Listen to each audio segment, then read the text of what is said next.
Olá, tudo bem? Eu sou a Joyce Marafon e hoje nós vamos falar sobre depressão e suicídio em crianças e adolescentes. É um assunto difícil, triste, mas precisamos falar e ter um maior entendimento sobre tudo isso.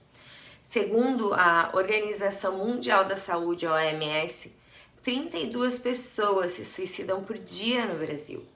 Que significa que o suicídio mata mais que AIDS, câncer e outras doenças.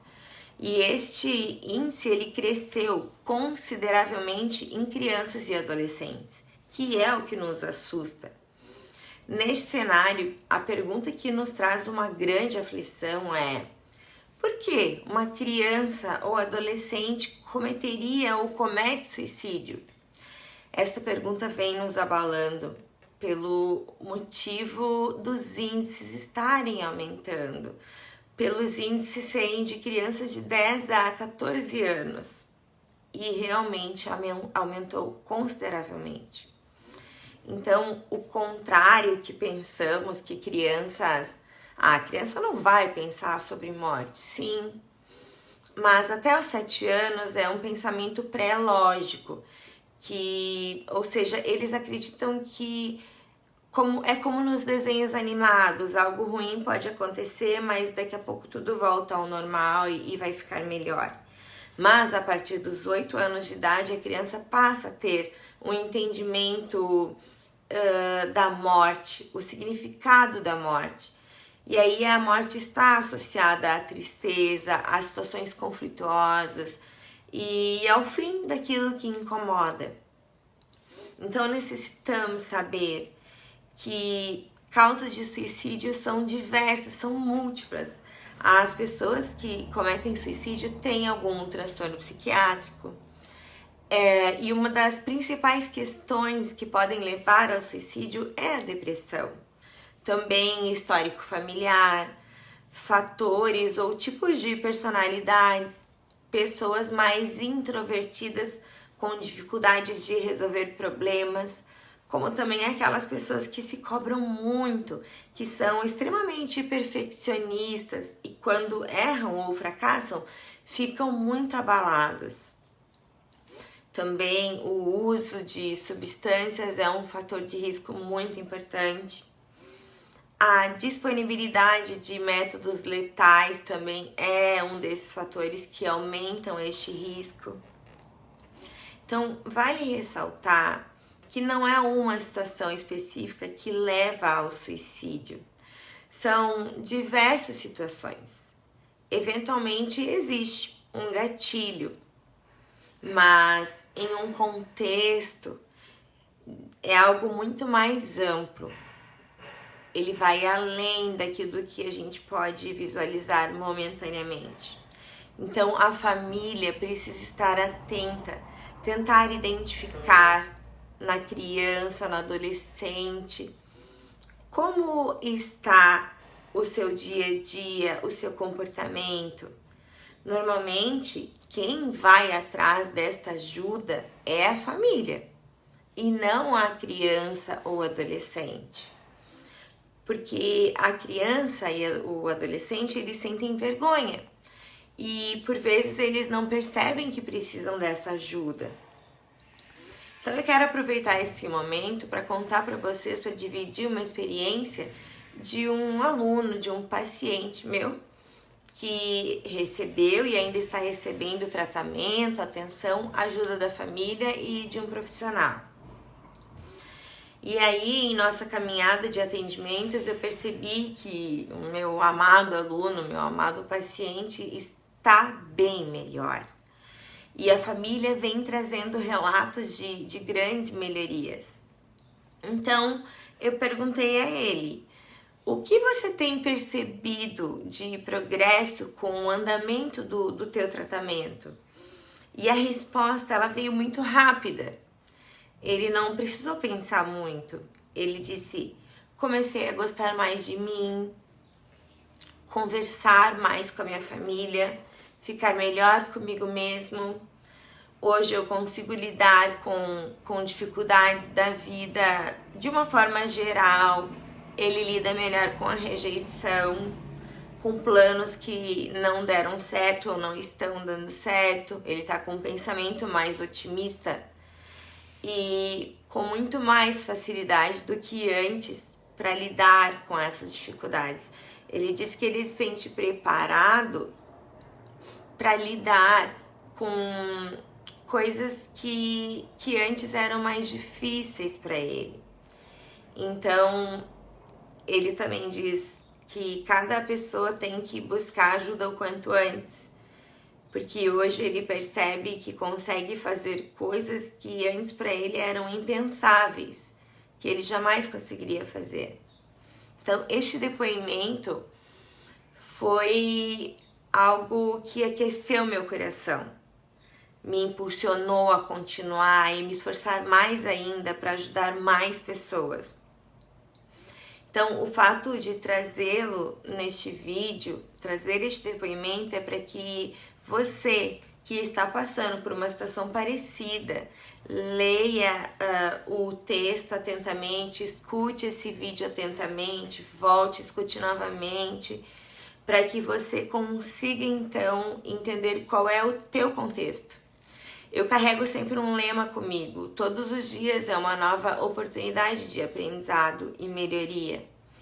Há alguns dias atrás, uma amiga minha me perguntou: mas Joyce, como é que eu vou saber se meu filho está com depressão, com pensamentos suicidas? Eles dão sinais? Ou os professores também, eles podem perceber isso, nos ajudar? Então eu refleti sobre essa pergunta, porque diversas mães devem se perguntar diariamente sobre tudo isso. E não existe uma resposta certa, uma resposta adequada ou uma mágica. A depressão, ela é uma experiência emocional individual.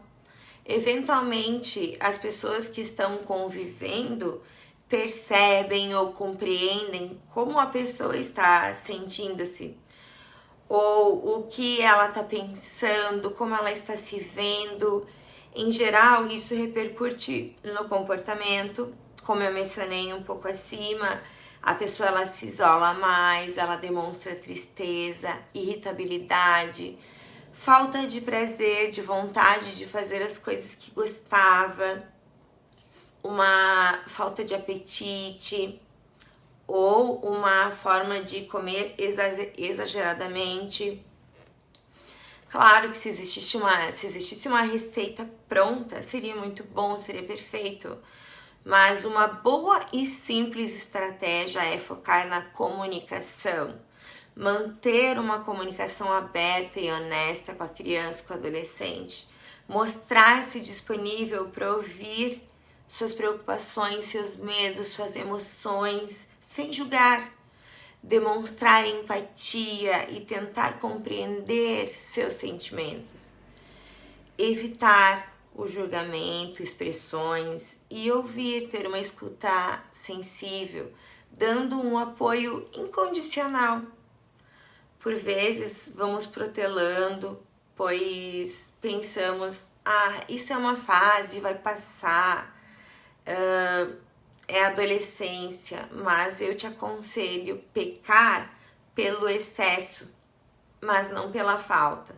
Se você suspeita que o teu filho, teu adolescente, tua criança está sofrendo de depressão ou com pensamentos suicidas, é crucial você buscar ajuda profissional, consultar um médico, psicólogo, psiquiatra ou outro profissional da saúde mental especializado em crianças e adolescentes, porque eles podem realizar uma avaliação adequada, uma recomendação de um tratamento adequado, de atitudes que a família toda pode estar realizando.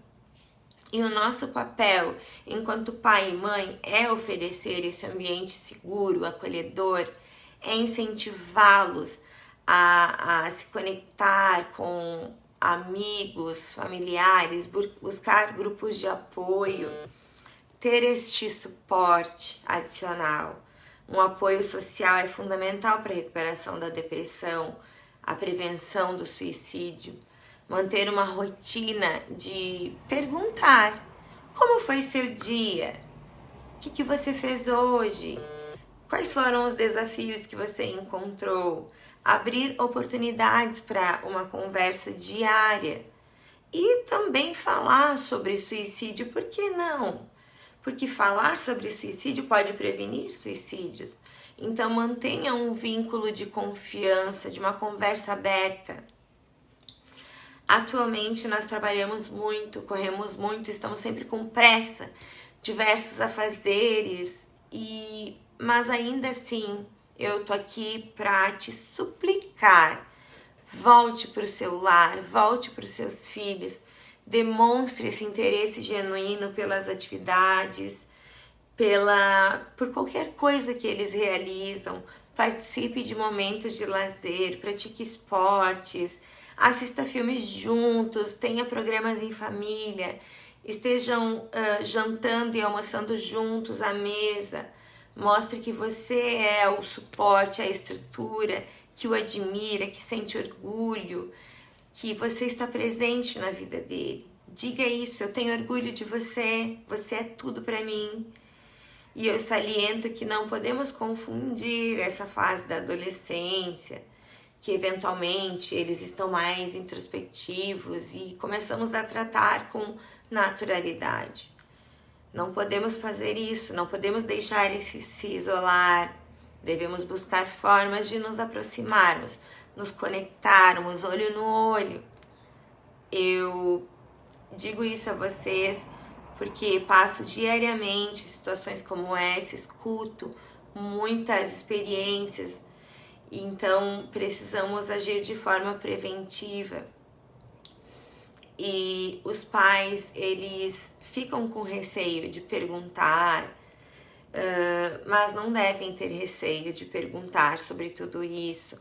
Precisamos buscar entendimento, precisamos estar sempre nos desenvolvendo, evoluindo, para que a gente possa saber como lidar, como explicar, como esclarecer, saber falar sobre o que estão sentindo e escutar, ter essa escuta sensível. Qualquer sinal é importante, independente do grau. Seja um grau mais leve ou severo. Depressões em situações mais leves não envolvem uma falta de prazer ou uma tristeza persistente a todo tempo. Então, em alguns momentos, a pessoa ela vai estar bem numa situação positiva, mas em outros momentos não. O padrão é mais de tristeza e isolamento. Porém, a questão é que esta situação mais leve, ela pode sim se transformar em severa rapidamente, se formos deixando, se formos levando.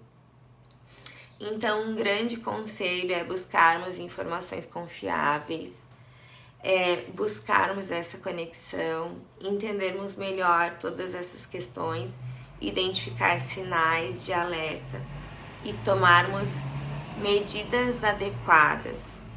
Lembre-se de que a depressão, o suicídio são problemas complexos que desativam a atenção e o cuidado profissional. Nunca hesite em procurar ajuda especializada. O seu filho é o seu maior tesouro, a sua criança, o seu adolescente. Então, nada mais importa. O trabalho pode esperar, ou outras questões podem esperar, mas o teu tesouro não pode esperar. Nosso corpo é uma máquina, nós temos 26 sentidos, múltiplas inteligências. Devemos nos conhecermos melhor, conhecer melhor o nosso filho, a nossa filha. Todos os dias estarmos em busca de novos conhecimentos e usarmos a nossa inteligência sensorial, a inteligência dos nossos sentidos, buscarmos levar essas informações para o nosso cérebro, para compreendermos melhor tudo isso e conseguirmos enxergar além do que os olhos podem ver, escutar além do que os ouvidos podem escutar. E os nossos sentidos, eles assumem esse papel preditivo, basta escutá-los. Envie esse vídeo para quem você sabe que está passando por situações como essa, porque todos nós somos capazes de ajudarmos, nos ajudarmos, ajudar um ao outro. e tornarmos o nosso mundo um lugar melhor, mais feliz e mais saudável, mas são com pequenas atitudes. Obrigada.